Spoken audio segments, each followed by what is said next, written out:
Did you see him? The old fellow that just went out. Precisely. Yes, I met him at the door. What did you think of him? Pathetic, futile, broken creature. Exactly, Watson. Pathetic and futile. But is not all life pathetic and futile? Is not his life a microcosm in the whole? We reach, we grasp, but what is left in the end? A shadow, or worse, a misery? Is he one of your clients? I suppose I can call him so. And what is the matter? His name is Josiah Amberley. He's a junior partner at Brickfall and Amberley, manufacturers of artistic materials. He retired at 61, bought a house at Lewisham, and settled down. One would think that his life was assured. Yes, indeed. He retired in 1896, and he married a beautiful woman a year later. You see, one would think that not in 2 years he would become a broken creature. But what happened? The old story, Watson. A frugal wife and a treacherous friend. You see, Mr. Amberley has one hobby in life, chess. And there's a doctor, not far from Lewisham, that shares this interest. They usually spend most of the time together, but then Dr. Ray Ernest started spending more time with his wife, Mrs. Amberley. 2 weeks later, the couple went off together, carrying a lot of Mr. Amberley's money. So, can we find the wife? Can we find the money? What will you do about it? Well, the immediate question, my dear Watson, is what will you do about it? You see, I am quite preoccupied with the patriarch's case. So, Mr. Amberley has agreed to meet a representative, you. By all means, I confess I don't see that I can get off my service, but I will do my best. I will set forth to Lewisham tomorrow, Tuesday, summer afternoon. Watson, you have arrived. Yes, the Haven is the name of Mr. Josiah's house. I asked a lounger that was smoking in the street which was the Haven house. I have reason of mentioning him. He was tall, dark, heavily mustached, rather military-looking man. I hardly entered the gateway before I saw Mr. Amberley coming down. He gave me the impression of a strange creature, even abnormal. Very good. What did he say? He told me the story while we walked, and I took a good look around. It was a very bad kept place. The garden was wild, and the plants had been allowed to grow freely. How any decent woman could have tolerated such state of things? The poor men seemed to be aware of it and tried to remedy it. For a green paint stood in the center of the home, and he was carrying a brush in his left hand. He had been working on the woodwork. Of course, he was disappointed that you had not come. I understand. On that particular day, wanted to treat his wife and booked 2 seats at the Haymarket Theatre. But at the last moment, his wife complained about a headache and refused to go. There was no doubt. He also showed me the unused ticket of his wife. Did you examine his ticket? Perhaps take the number? It so happens that I did. 31. Excellent. So that means that his seat was either 33 or 32. Quite so. And on a bureau. What else did he tell you?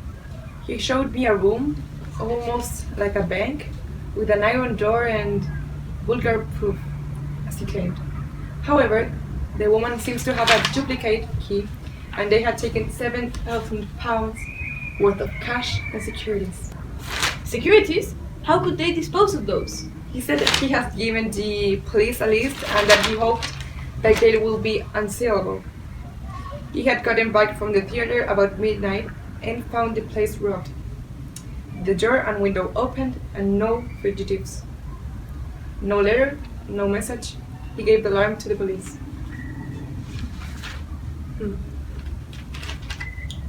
You said he was painting. What was he painting?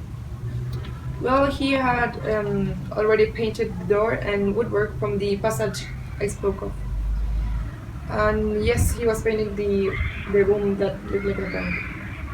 Does it strike you as a strange occupation under these particular circumstances? One must do trees and aching heart. That was his explanation. Quite eccentric, but he is clearly an eccentric man. He tore up the photos of his wife in my own presence. So, anything more, Watson? Yes, one thing that was more intriguing than anything else. I had driven to Blackheath Station and caught my train there. I saw a man dart into the carriage next to mine.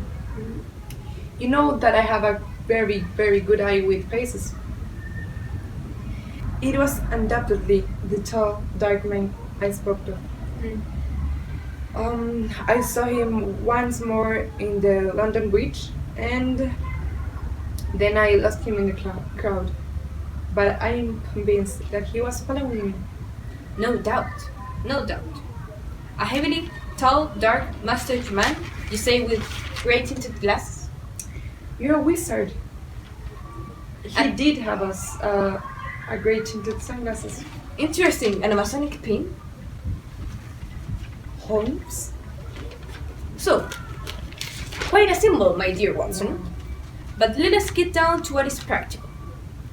I must admit to you that the case, which seemed to be easy, has now gotten my notice, has changed into this different, more interesting aspect. It is true that though your mission, you have missed everything of importance, yet even those things you have obtruded themselves upon your notice give rise to serious thought. What have I missed? Don't be hurt, my dear fellow. No one else would have done better, but clearly you have missed vital points. Maybe what is the opinion of the neighbors about Amberley and his wife? Or that is surely of importance. Or what of Dr. Ernest? Was he a gay author, one would expect? As this you have left undone. It can still be done. It has indeed been done. Thanks to the telephone and help to the yard, I can get my essentials without leaving this very room. As a matter of fact, my information confirms this man's story. He has a reputation of being a savior and harsh and demanding husband. He had a large sum of money in the strong room, didn't you know? So also Dr. Ernest, an unmarried man, played chess with Amberley and probably played the fool with his wife. One would think that he's plain simple, and there was no more to be said, don't you think? What is the difficulty? In my imagination, perhaps. Well, leave it there, Watson. Let us escape from this work day by music. Karina sings tonight at, let me see, Albert Hall. Watson, have you seen Amberley? No, I'm expecting him. but he's not here. Ah, Oh, Mr. Mr. Amberley. Amberley. Hi. Nice to meet you. How are you? Very well, very well. Well, Mr. Holmes, I have a telegram for you, but I can make nothing for you. Come at once, without fail. I can give you information as to your recent loss. Elman the Vicarage.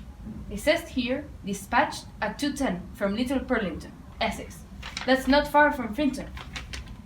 This man has to be responsible. Let me see my notebook. Let me see. I know I have his information. Ah, yes. J.C. Elman, living in Mossmore, Little Purlington. Watson, look up the train. Well, Oh, there is one at 520 from Liverpool Street. Excellent, Watson.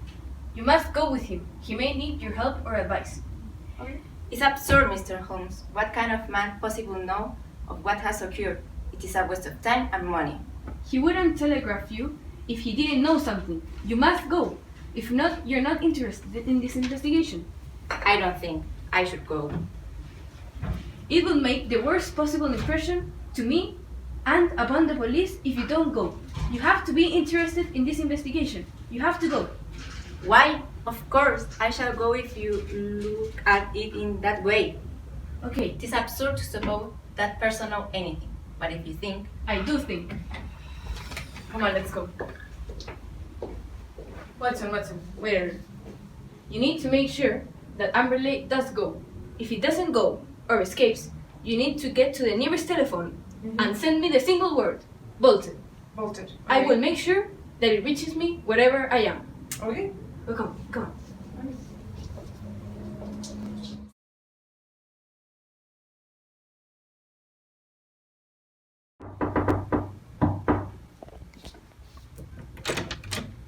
Wait a minute, please. Mr. Allman, it seems you have visitors. Oh, come on in. Indeed. My name is Watson. Hi. my name is Isaiah Amberley. Hi. Well, what can I do for you? We came here in answer of your telegram. Telegram. What telegram? The one you sent to Mr. Josiah Humberley about his wife and his money. If this is a joke, it's not really funny. I have not sent anyone's telegram and I don't know your name. Josiah Amberley. No. I Well, don't know. Perhaps there has been a mistake. Are there two vicarage? There's only one vicarage. Here is the telegram, signed by Elman and dated from the vicarage. Huh. The reading of the wire will be investigated by the police. Okay. Meanwhile, I would like you to leave. Okay. Huh. Then he said that he didn't send the telegram and went asleep. Interest. Most singular, Watson. Yes, indeed. But I much fear that there is no return train tonight. I have registered you two in an inn, and you can that way be close to Amberley. Then, tomorrow night, return to Baker Street, please. Okay, I will. Goodbye. Bye.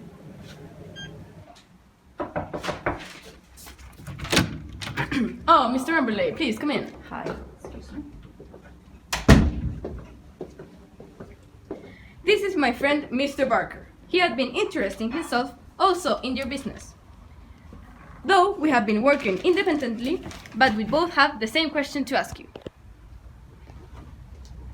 What question, Mr. Holmes? What did you do with the bodies?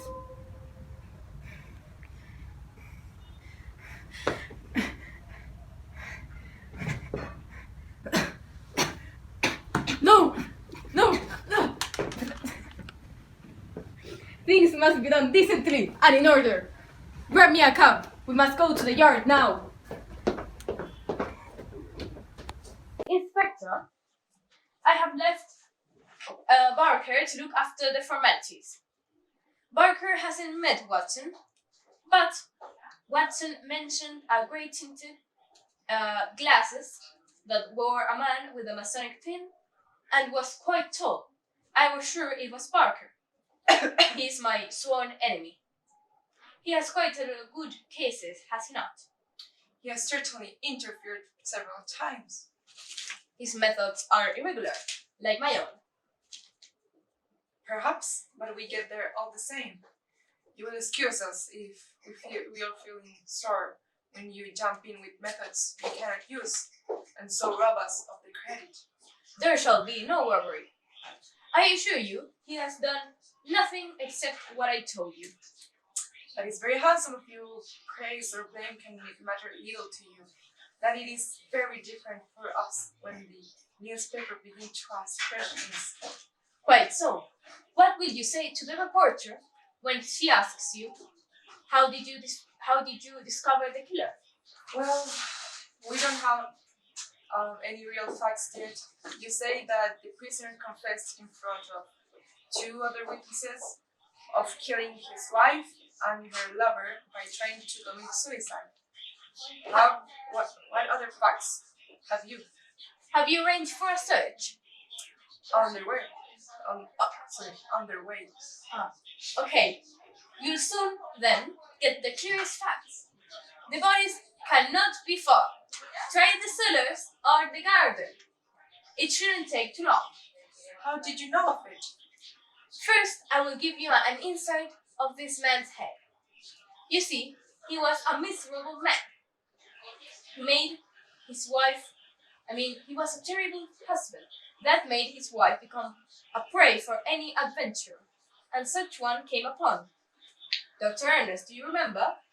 The plain chest doctor. Well, Amberley was great at chess too, evidence of his scheming mind. Well, he suspected of their affair and was determined to take revenge. Now, Inspector, come.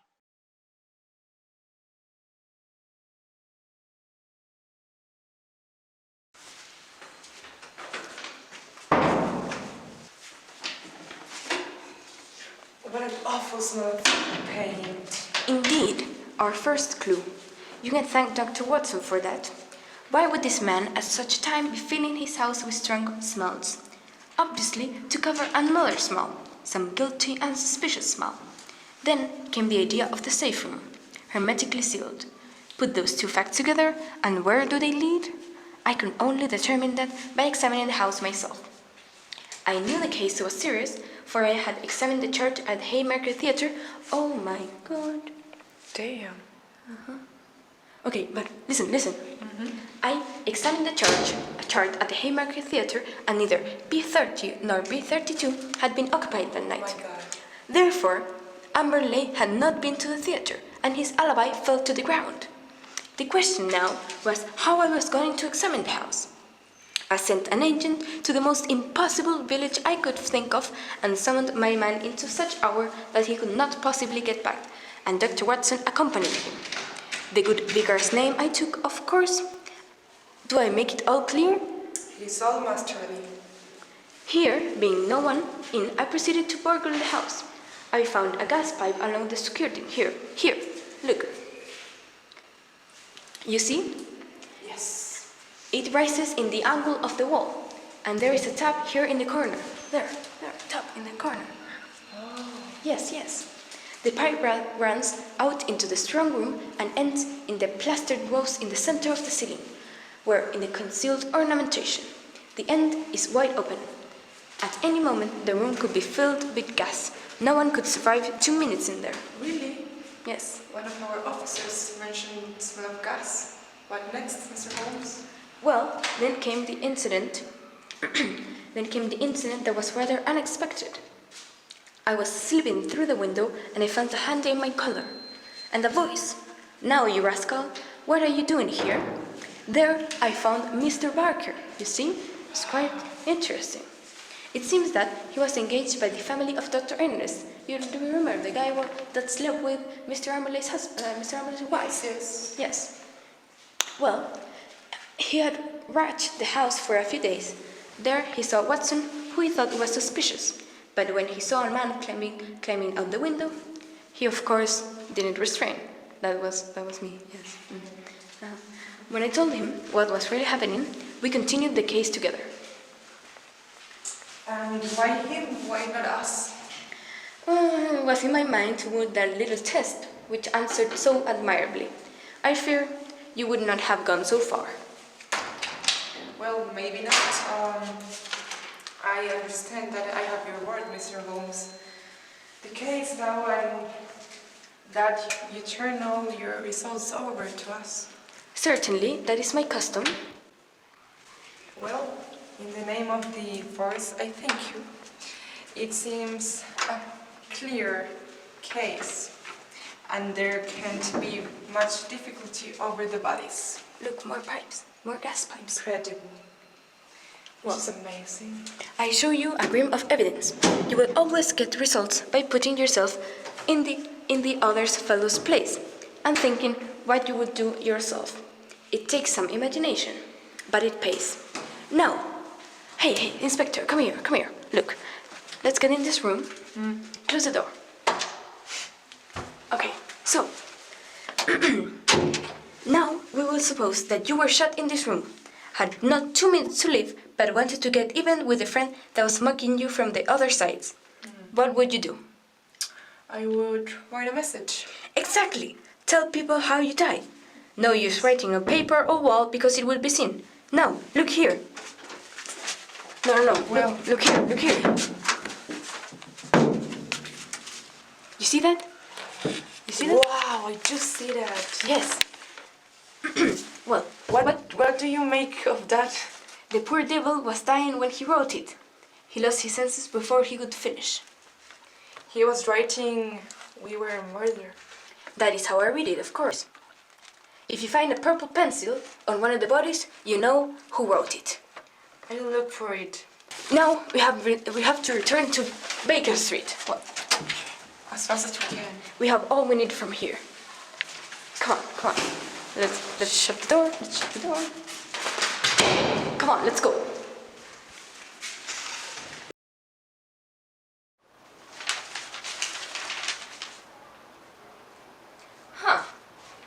They gave Mr. McKinnon all the credit. Listen, Watson. Remarkable acumen by which Inspector McKinnon deduced from the smell of paint and gas the bold deduction that the strong room might also be the death chamber. Wow. Listen, there's more. And the subsequent inquiry which led to the discovery of the bodies in a disused well cleverly concealed by a dog kennel should live in this history of crime as a standing example of the intelligence of our professional detectives. A good fellow. You can file it in our archives, Watson. Someday, the true story will be told.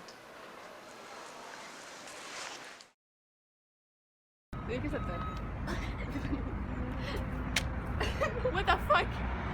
¿Cómo se te va que yo, Ay, espérate. Ya, vámonos.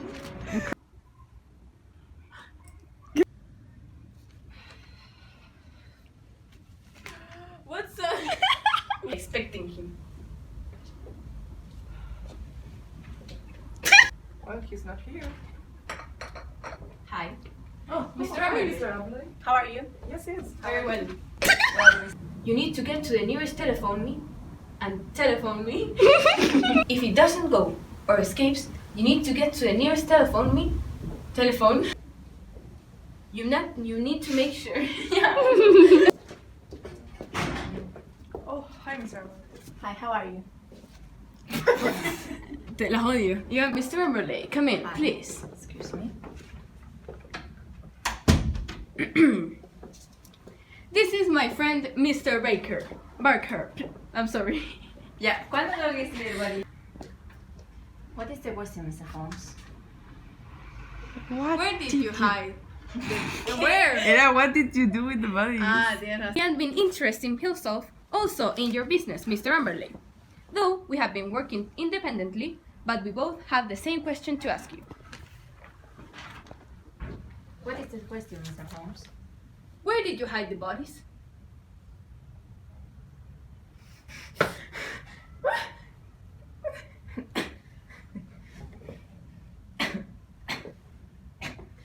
No.